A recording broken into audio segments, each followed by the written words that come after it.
Hey everyone, I want to talk to you today about how to make six figures with state funds and how you could have a property locator business just like I do. Do me a favor before I get there. If you've not subscribed to my channel, click the subscription down below, click the notification link. I'd love for you to be one of my lucky winners. Okay, so let's first of all talk about what state funds are, and let's talk about what a property locator is. Let's talk about a few key definitions that are going to help you out. State funds is unclaimed property, and unclaimed property could be from many different sources. You could have a bank account at Bank of America that you forget you have, you move, Bank of America tries to get a hold of you and they can't find you. This has been dormant. In California, I think it's 3 years. Every state has different protocols, but this money has been left dormant. The institution can't reach you. It's now unclaimed property, and different states have different rules. It has to be turned over to the state, and this becomes unclaimed property that's located at the state.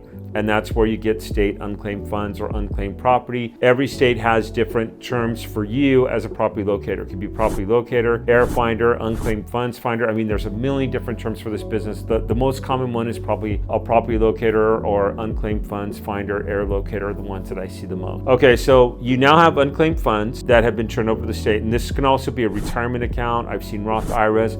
I've seen life insurance policies that people didn't even know they had from major companies, and they can't get a hold of the family and they turn over to the state, and those tend to be the higher ones. So you want to be able to call someone and let them know that they have funds. And I'm really big on the script here that you use in a lot of my videos, and I have a whole video on the script. You first of all want to know the state rules that you're going to be working with. Like, let me give you a couple examples. In California, the state is very pleasant to work with. You get licensed through them, they register you down at the state, and the state will pay you 10% directly. You cannot ask for more than 10%. So if the check is for $20,000, the state will cut you a check for $2,000, which I show you on a lot of my earlier videos, checks that I have, and then they'll pay your client $18,000, so you don't have to worry about collecting from your client. That's one of the good things about California. One of the difficult things about California is they're one of the longest states to pay. They take up to 6 months to pay, sometimes longer depending on the difficulty of the case. Like, I just had one that got paid out that was about 8 months. It was a probate, and it had a lot of difficulty in getting documentation back and forth within that. You also want to be familiar with states like New York won't give you an amount. They'll either say under or over $100. I would not work a state like that because you don't know how much you're going after. You don't know how much you're trying to collect. If you do decide to work a state like New York, go after something like Roth IRAs, IRA account. Those tend to have the higher payouts, but I would have to know the amount that I'm going after. In Florida, you have to work under a paid private investigator for 2 years with their license, and you could only collect up to $1,000, whatever the claim is. You get a certain percentage, and it can't exceed $1,000. I would not work a state like Florida. So you have the state. What you want to do is you want to contact the state. You want to find out the rules and protocols. Some states you could collect 30, 40%. You could collect directly from your client. You can use a contract, get it under contract, and then go and collect. So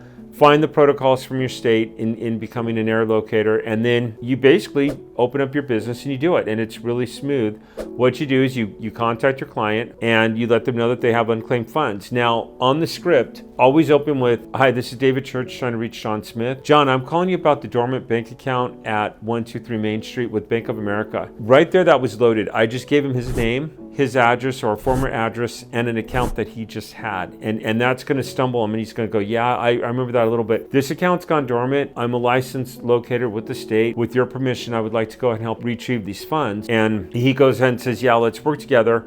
Now you have an agreement, you have a verbal agreement, and now you want to go ahead and start the claim. And you have to know, like in California, they have their own contracts. There's 2 contracts, you have them signed, you have one notarized, boom, you send it off to the state, you get paid. It's nice and simple. Others, you have to get the contracts and all the information yourself, and then you send it into the state, and then you collect from your client once they get paid. So you have to know the rules and regulations of the state and how it works. If you go like Alaska, unclaimed property, you're going to get the treasury, you're going to see the number to call. And again, when you call the state offices, they're not super friendly. They don't like working with people in our positions because people take advantage of people. But be super polite, no matter how rude they are, and just say, "Hi, I'm calling because I want to be an air locator and I'd like to know your rules and regulations." Some states won't work with you at all, and it sucks. I mean, people have had these funds for decades that they don't know they have, and you're calling trying to get people paid, and the state says, "No, we're not going to work with you." You want to go with the state that will work with you, like Virginia. I know they're very difficult to work with. So you find out the rules and protocols from the state, you get licensed, or you do what you have to do, and then you become a locator. And then what you do is you get your list,